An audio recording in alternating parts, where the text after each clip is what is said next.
6장 4절에서 9절까지의 말씀입니다.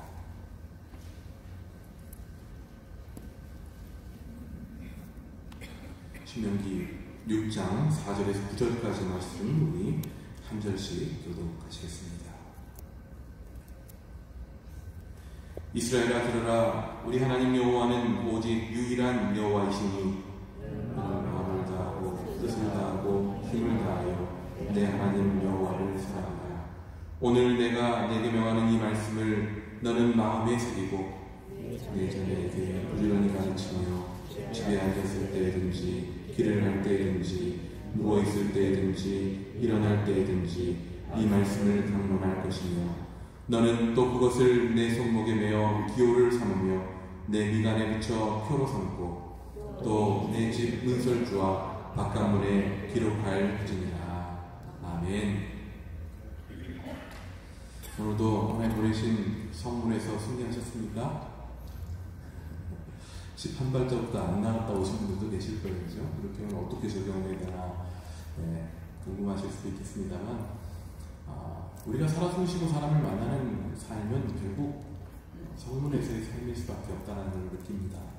그냥 이렇게 지나치는 사람과의 어떤 정말 간결한 만남 속에서도 우리는 성문에서의 우리의 어떤 모습을 행할 수 있다는 것을 느끼거든요. 그냥 어디 가서 물건 하나 사면서 만나는 사람한테 인사 한마디 건네는 것도 우리가 내가 지금 성문에서 살아가지, 이곳에서 하나님을 만날 수 있는 자리야, 하나님이 이곳에 나를 보내셨어 라는 것을 우리가 기억한다면 우리의 낯선 사람에게 전하는 한마디도 아주 달라지지 않을까 생각합니다. 이런 것들을 계속 우리 삶 가운데 좀 이어가서 실천해 가면 좋겠다라는 생각을 오늘 신명기 말씀을 또 준비하면서 다시 한번 생각해 봅니다. 인류 역사 속에 함께 이루어온 어떤 노력 중에 하나가 바로 인간에 의한 신의 존재를 증명하려는 시도였습니다. 우리가 뭐 철학을 좀 공부를 하거나 또 뭐 종교학이라는 데서 공부하면 빠지지 않고 나오는 부분들이 신의 존재를 증명하려고 하는 사람들의 노력입니다. 문화 인류학자들은 이렇게 얘기합니다. 대부분 인류 역사 속에 무신론자의 비율이 매우 극소수다라고 그렇게 동의합니다. 다시 말하면 시대 부활을 막론하고 거의 대부분의 인간들은 그 신이 어떠한 신인지 알 수는 없으나 신은 있을 거다라고 거의 대부분이 생각한다는 것이죠. 우리가 종교를 가지고 있지 않은 현대인들에게 물어보아도 신은 없어 라고 생각해서 종교가 없는 것이 아니고 뭐 다른 기타 이유로 종교가 없는 사람들이 오히려 더 많다는 거죠. 인간은 본성적으로 또는 문화적으로 자연스럽게 이루어진 어떤 학습에 의해서 또는 경험에 의해서 이 신의 존재를 인정하는 것이 일반적입니다. 이러한 신에 대한 자연스럽게 인정하는 이러한 모습은 그렇다면 나는 어떠한 신을 내 삶 속에 받아들이고 인정할 것인가? 더 나아가서 어떤 신을 믿을 것인가를 고민하고 결정하는 순간에 이제 다다르게 될 것입니다. 그 순간에 다다르게 되면서 뭐 신이 있는 것 같긴 하지만 골치 아프네, 내 삶이 복잡해지는데 그냥 종교를 가지지 않는 것으로 이렇게 하는 사람들이 있는 반면에 그러한 상황에 직면하면 또한 많은 사람들이 어떠한 신을 선택하게 되더라는 것입니다. 포스트 모더니즘이라고 얘기를 하죠. 다원주의적인 세상, 너도 맞고 나도 맞고 너도 맞고 다 맞는 그러한 시대를 오늘날 살아갑니다. 오늘날 젊은 친구들하고 얘기를 해보면 흑과 백으로 얘기하려고 하지 않고 A, B, C, D 다 얘기하고 다 일리 있고 다 가치 있다라고 그렇게 생각을 한다는 것이죠. 그것이 어떻게 보면 포스트 모더니즘이라고 얘기하는 소위 말하면 모더니즘 너머에 있는 오늘날 세대의 문화적인 흐름이라고 말할 수 있습니다. 그러다 보니까 어떠한 신앙을 가지고 있느냐, 이것도 다 존중의 대상이 되더라는 것이죠. 개인이 신앙을 가지고 살아가는 방식조차도 서로를 인정하는 것이 미덕이고요. 그것이 진정한 가치를 아는 삶이다 라고 사람들이 생각합니다. 이제는 이성을 중심으로 어떤 체계적인 가치를 중시하던 꽤 오래된 20세기 초반 정도까지 어떤 모더니즘 시대에 대한 어떤 회의적인 반응이 일어나기 시작합니다. 야, 뭐가 옳다라고 얘기하고 아주 논리적이라고 얘기했는데 가만 보니까 거기에 우리가 그 프레임워크에 우리가 갇혀가는 것 같잖아. 그게 오히려 더 똑똑하지 않은 것 같다. 세상에는 A라는 진리도 있지만 B라는 진리도 있어. 너도 옳고 나도 옳아. 이것이 평화롭고 이것이 서로를 잘 존중해주는 아름다운 세상처럼 느끼기 시작하더라는 거죠. 그러다 보니 신앙 역시 그리고 신적 존재에 대해서도 다양한 것을 말하기 시작합니다. 그런 환경 속에서 요즘 종교다원주의라고 얘기하잖아요. 너무나 당연시된 이 종교 이해를 가지고 사람들이 얘기합니다. 이런 혼란스러운 시대 속에 오늘 우리에게 주신 이 말씀, 쉐마 이스라엘, 들으라 이스라엘, 이 외침이 우리에게 주시는 분명한 이 계시가 우리에게도 분명한 계시로 외쳐지고 있다는 것입니다. 6장 4절과 5절 말씀을 보면 이것을 우리가 흔히 이스라엘의 신앙 고백 전승에 있어서 가장 기본이라고 여기는 쉐마 말씀이라고 얘기합니다. 지금도 유대인들에게 있어서 이거는 아주 절직한 어떤 말씀입니다. 이것에 근거해서 요즘도 유대인들 보면 손목에 줄 묶고 다니고 머리에도 이렇게 붙이고 다니고 문설주에도 다 붙이고 그렇게 들락날락하면서 읽고 그렇게 하잖아요. 이스라엘아 들으라, 우리 하나님 여호와는 오직 유일한 여호와이시니 너는 마음을 다하고 뜻을 다하고 힘을 다하여 내 하나님 여호와를 사랑하라. 오늘날 많은 종교다원주의적인 접근이 이 두 구절을 균형 있게 이해하지 못함으로 인해서 그러한 종교다원주의가 판을 치게 된 거예요. 모더니즘이 강조해온 어떤 인간의 어떤 이성적인 어떤 진리라고 얘기하는 명제들, 소위 정해진 무언가에 대해 그렇게 정해놓으면 어떻게 나는 다르게 생각할 수도 있는데 라는 그런 생각으로부터 나오는 반발심, 그런 반발심을 기초로 삼는 포스트 모더니즘에 익숙해가는 문화 속에서 이 4절, 5절의 쉐마 말씀이 강조하는 두 가지, 다시 말해 우리 하나님 여호와는 오직 유일한 여호와라는 것 속에 담긴 이 명제적인 진리를 외면하기 시작했습니다. 왜 그것만 진리인데? 라는 생각을 하게 되더라는 것이죠. 그리고 하나님 여호와를 사랑하는 말씀 속에 담긴 소위 인간과 하나님 사이의 어떤 인격적인 관계, 그것만을 강조하기 시작합니다. 오히려 개인 각자의 생각과 하나님과의 관계만을 중요하게 여깁니다. 그래서 하나님의 진리조차도 인간 개인 각자가 자기 방식대로 자기 환경의 익숙함 속에서 그냥 해석하고 결론을 내리는 것을 당연시 하게 되었다는 겁니다.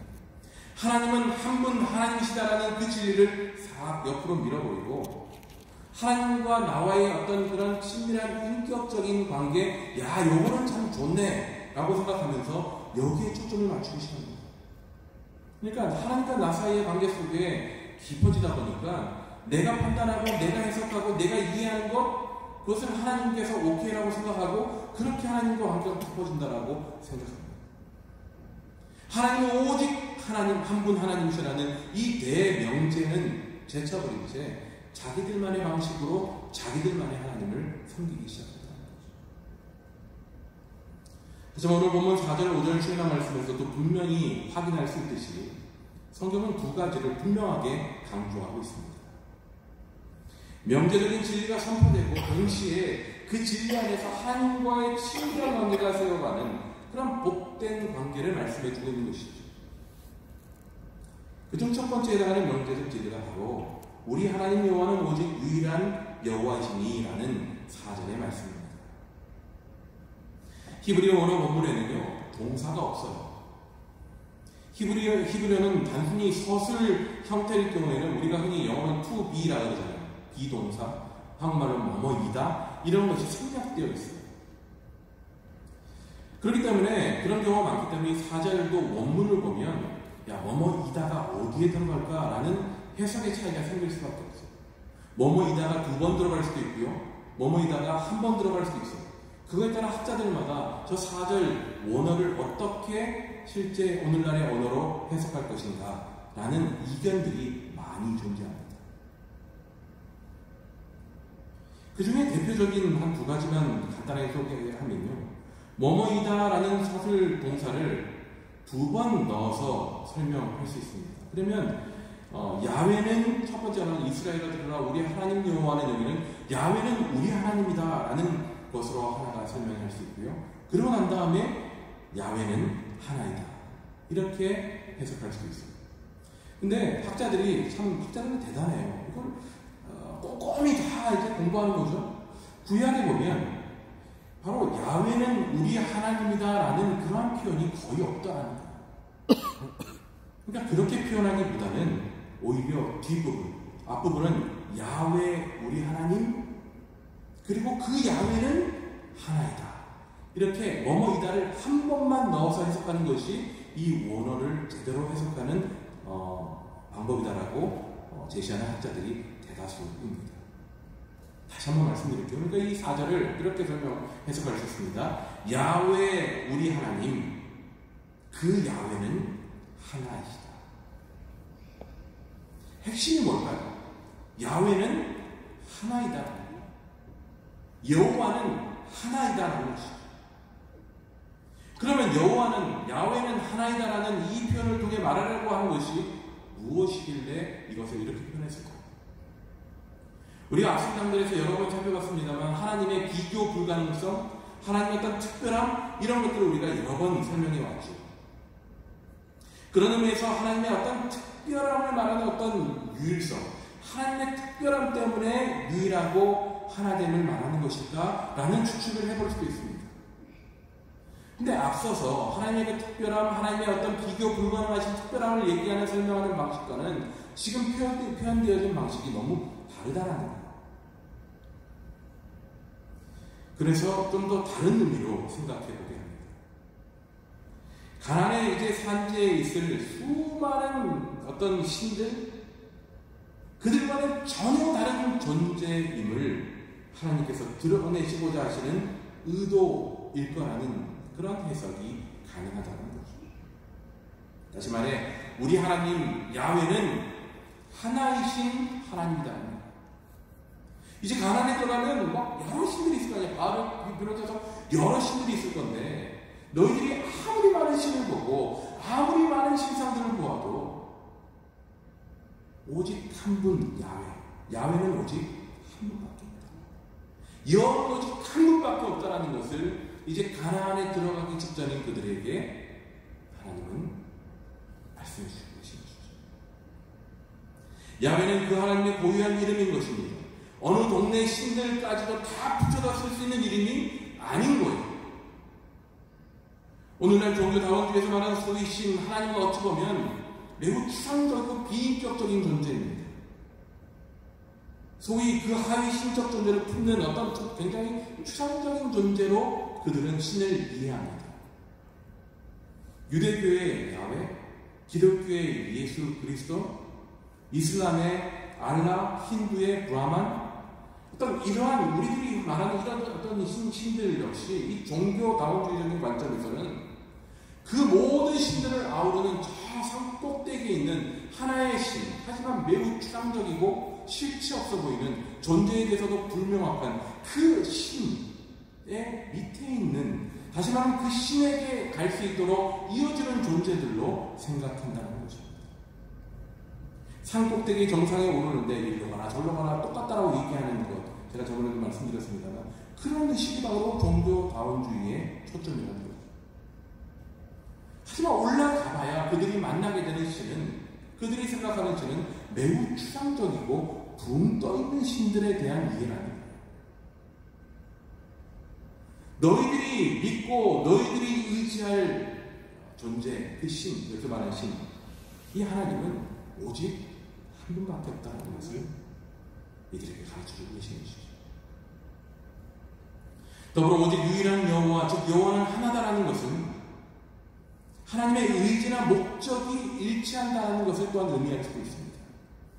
하나님의 존재의 유일성을 얘기하는 것이기도 하지만 동시에 하나님은 하나다, 다시 말해 하나님의 여러 가지 모습이 있지만 하나님은 한 목적과 한 방향과 한 가치를 가지고 통치하시는 분이다라는 것을 말해주고 있다라는 것입니다. 하나님은 이리저리 변개하시고 원칙 없고 일관됨 없는 하나님이 아니라 한결같은 하나님이시다. 때로는 우리들에게 진노하시는 모습으로 다가오시기도 하죠. 때로는 미소 지으시면서 다가오시기도 하시는 하나님, 때로는 다양한 그것과도 전혀 다른 모습으로 우리에게 다가오시기는 하지만 하나님은 그런 다양한 표정 속에서도 언제나 한결같은 마음으로 우리를 품으시는 분이시다. 야훼는 하나다. 거기에 그런 의미가 또한 담겨 있는 것입니다. 제가 개인적으로 정말 그렇게 불리고 싶고 인생의 목표로 삼고 있는 가치심 가치가 인테그리티라고 영어로 표현해드리는 거죠. 진실한, 한결같은, 따지고 올라가 보면 하나님이 보여주시는 이 하나됨의 모습이 바로 그런 한결같은 진실성의 모습이더라는 거예요. 여호와는 하나다라는 의미 속에 하나님은 그러한 한결같은 신실하심을 담고 우리들에게 보여주는 것입니다. 자, 이처럼 이스라엘에게 하나님께서 오늘 보면 시에마 첫 구절에서 그렇게 말씀하신 것처럼 우리 역시 오직 한 분 하나이신 하나님 안에서 우리의 믿음을 세워가는 은혜를 누리게 되었습니다.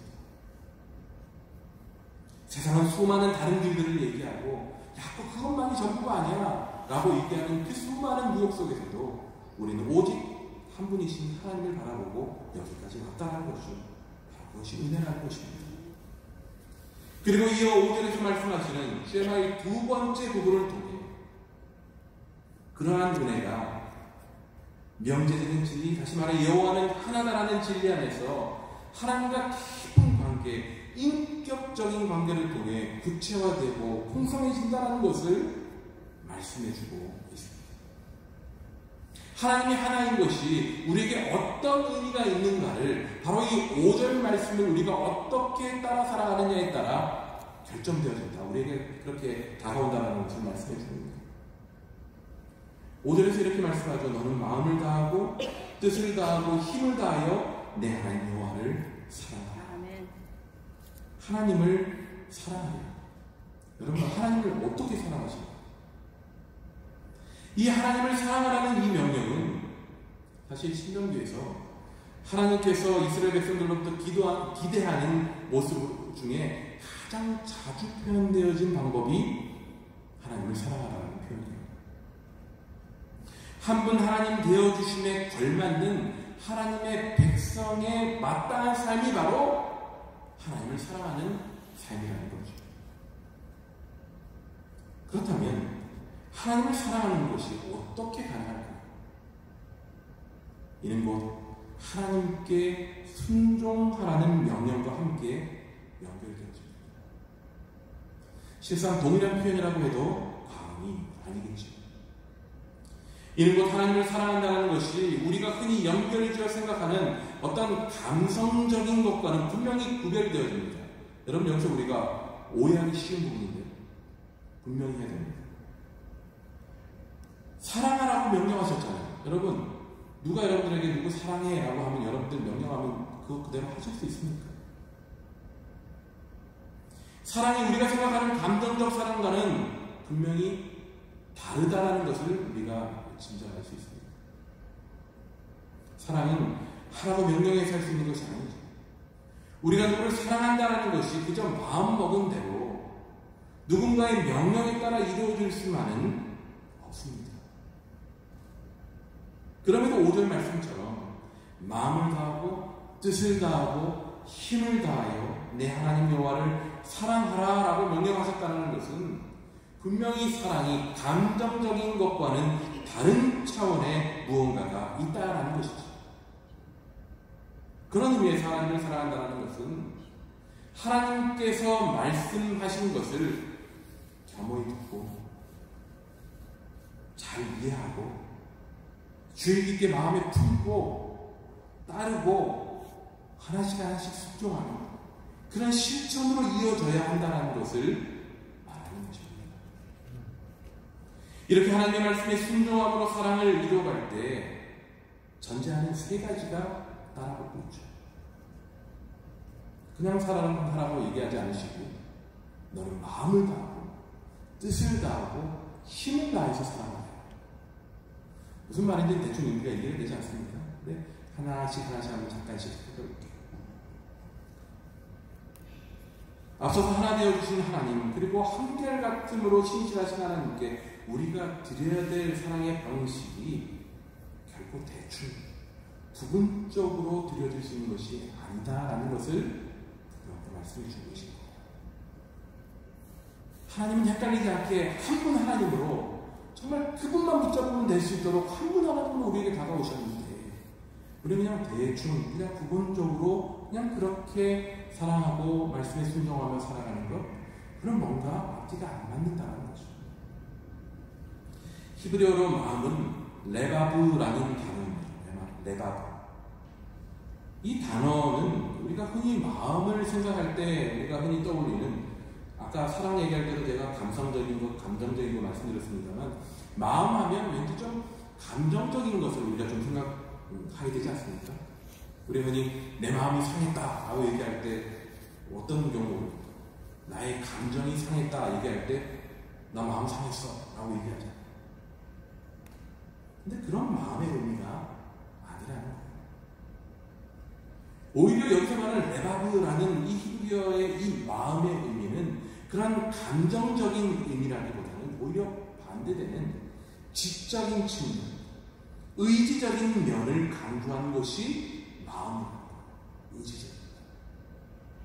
우리가 우리의 마음을 어찌 보면 좀 굉장히 연약하게 스스로 만들어버리고 있는 것 같아요. 때로는 마음이 상하지 않을 수 있는 거인 경우에도 우리는 우리 마음을 너무 감정적인 부분에 이렇게 올가면서요, 우리 마음이 쉽게 상해버릴 때가 있어요. 근데 하나님께서 여기서 말씀하시는 이 마음은요, 그런 너무나도 쉽게 상해버리는 우리의 마음, 우리의 감정을 얘기하는 것이 아니고, 그 마음은 오히려 의지예요. 오히려 진리와 어떤 지적인 측면이에요. 그럼 다시 말하면 뭘까요? 우리가 나 마음 상했어 라고 쉽게 우리가 대하는 그 상황에서 가만히 곰곰이 하나님 앞에서 우리가 우리 마음을 잘 지켜가면 때로는 우리 마음 주신 그 지적인 어떤 의지적인 것으로 그 마음의 상처를 우리가 많은 부분 줄일 수 있다는 거예요. 이거는 좀 부차적인 것이지만, 그래서 여기서 말씀하고 있는 이 마음은 그런 지적인 측면, 의지적인 면을 말하고 있다는 것입니다. 그 다음에 뜻을 얘기하자면 뜻. 히브리어로 네페시를 번역한 것이 바로 이 뜻입니다. 영어로는 soul이라고 얘기해요. 근데 우리가 soul 얘기하면 오히려 조금 더 이 의미를 좀 헷갈리게 만든다라고 학자들은 얘기합니다. 사실 이 네페시라는 이 뜻이라는 의미는 생명, 목숨 이런 것을 의미한대요. 다시 말하면 나의 어떤 내적인 자아라고 얘기하잖아요. 자아, 나 자신을 의미하는 것이 이 네페시라는 뜻이에요. 여러분, 우리의 생명, 우리의 목숨, 내적 자아가 상실되어지면 말 그대로 우리는 그냥 죽는 거나 다름없죠. 내 자아가 죽어버리면 마찬가지잖아요. 뜻을 품느냐 품지 않느냐는 내 자아가 살아있어서 내 자아로 무언가를 온전히 표현하느냐, 아니면 나는 완전히 죽어서 나의 존재성이 없는 거하고 그 차이라는 거예요. 여기서 뜻으로 사랑하는, 너의 뜻을 다해 사랑하는 것은 너의 속마음, 너의 내적 자아, 너의 어떤 생명, 목숨을 다해서 사랑하라는 그런 의미입니다. 내 마음과 내 뜻. 우리가 생각하는 그런 인간의 어떤 연약해지는 부분, 우리가 그렇게 뜻도 그렇게 좀 되어버리는 경우가 많잖아요. 뜻을 세웠는데 뭐 작심삼일이라고 그렇게 그냥 흐지부지 되는 경우도 많고. 하나님은 우리에게 마음과 뜻을 그렇게 주시지 않았는데 인간의 연약함 속에서 마음이 상처받기 쉬운 마음으로 변질되어 버렸고, 정말 이 뜻, 나의 내적 자아, 나의 생명, 목숨과 같은 이 뜻이 그냥 쉽게 그냥 바람에 흔들려 버리는 것 같은 그런 뜻이 되어버린 것 같아요. 여기서 말하는 마음과 뜻은 정말 우리의 어떤 존재 자체를 의미하는 매우 강한 의미를 담고 있다는 겁니다. 마지막으로 힘을 다하여서 라고 얘기하죠. 힘을 다해 사랑한다는 것은 내가 가진 것, 내가 소유한 것을 통해 헌신하겠다는 것을 의미합니다. 힘을 조금 보태어 사랑하라고 하지 않으셨고요. 힘을 다하여 사랑하라고 말씀하고 있습니다. 앞서서 말씀드린 그런 어떤 전적인 마음, 전적인 뜻에 그 위에 더 얹어서 내가 가진 모든 것 가지고 다 얹어서 사랑합니다. 그러한 사랑을 말하고 있다는 것이죠. 그야말로 엄청난 말인 것입니다. 우리는 쉽게 읽어왔었는지 모르겠습니다만 이 5절 말씀은 감히 쉽게 말할 수 없을 만큼 엄청난 사랑의 결단이 필요한 겁니다. 하지만 아무런 의미 없이, 아무 이유 없이 그냥 그 사랑을 나에게 내놔지지 않으셨다는 것을 우리가 주목해 볼 필요가 있습니다. 그 앞에 4절에서 뭐라고 말씀하십니까? 나는 너희 하나님 여호와, 그 여호와는 하나다. 여러 그냥 존재가 있어서 뭘 잡아야지 내가 성공하고 뭘 잡아야 진리지 헷갈리지 않게 오직 한 분 하나님으로 우리에게 오셨다는 거예요.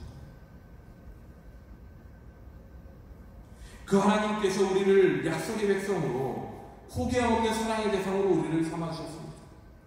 우리 각자가 저마다 마음과 뜻과 힘을 다해 사랑할 수밖에 없는 이유가 이미 되어주신 거라는 거죠.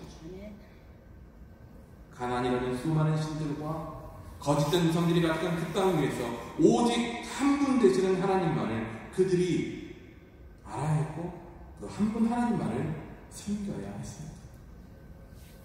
그렇게 마음과 뜻과 힘을 다해 한 분 하나님을 사랑하는 삶이 그들이 약속의 땅에서 장구하게 살아갈 수 있는 유일한 길이었기에 하나님 그들에게 다시 한번 간절히 가르쳐주고 계신 거예요. 자, 이 음성 쉐마 이스라엘은 우리들에게도 주시는 통일한 하나님의 음성입니다. 6절에서 이렇게 말씀하잖아요. 오늘 내가 내게 명령하는 이 말씀을 우리 또한 새겨들어야 되는 것입니다. 또한 여호와를 사랑하는 것이 바로 나로부터 시작되어야 하지만 하나님은 거기에서 그치지 않음을 보여주십니다. 7절에서요. 내 자녀에게 부지런히 가르치며 집에 앉았을 때든지 길을 갈 때든지 누워있을 때든지 일어날 때든지 이 말씀을 강론한 것입니다. 이 쉐마의 말씀이 자녀들에게도 분명하게 가르쳐줘야 된다는 것을 말씀하고 있습니다. 소위 어떤 어린 엘리트 그룹에게 집중적으로 이거는 좀 어드밴스드한 그런 내용이야. 너희들은 좀 우수하니까 너희들은 이거 배워 하고 가르쳐주는 내용이 아니더라. 가정을 이루고 있다면 어디에서라도 이 가르침이 이루어져야 되는 것입니다. 평범한 가정의 일상이 되어야 되는 것입니다. 뭐가요? 내 자녀에게 부지런히 가르칩니다. 집에 앉았을 때든지 길을 갈 때든지 누워있을 때든지 일어날 때든지 말씀을 강론하는 거예요. 내 자녀들을 위해, 내 가족을 위해. 부모로서 자녀들에게 무엇을 가르쳐야 되나 참 많은 생각 고민을 하지요. 이런 고민을 하다 보면 참 해야 될 것이 많다라는 생각을 합니다. 학과 공부도 시켜야죠. 과외 활동, 다른 어떤 것을 통해서 배워야 될 그런 교육들도 눈에 많이 보이지 않습니까? 뭘 가르쳐야 된다. 이렇게 애들마다 하는 건 많은지. 이런 과외 활동도 아이에게 그럼 어떤 학기를 가르쳐야 될지, 운동은 어떤 걸 하게 해줘야 될지, 미술을 하면 어떤 걸 좀 배우게 해야 될지, 이런저런 문제가 참 많죠. 그것뿐인가요? 아이들이 경험할 수 있는 많은 기회들 중에 어떤 것을 접할 수 있게 우선순위를 해줘야 될까? 더욱이 다른 집 아이들하고 비교할 때면 점점 더 해야 될 것이 많은 것처럼 다가옵니다. 물론 중요합니다. 아이들에게 가능하다면 다양한 경험의 기회를 가질 수 있도록 도와주는 것이 부모의 역할이요 책임이겠죠. 하지만 우리가 놓치지 말아야 될 것이 있습니다. 내 자녀들에게 부지런히 가르쳐야 될 거예요.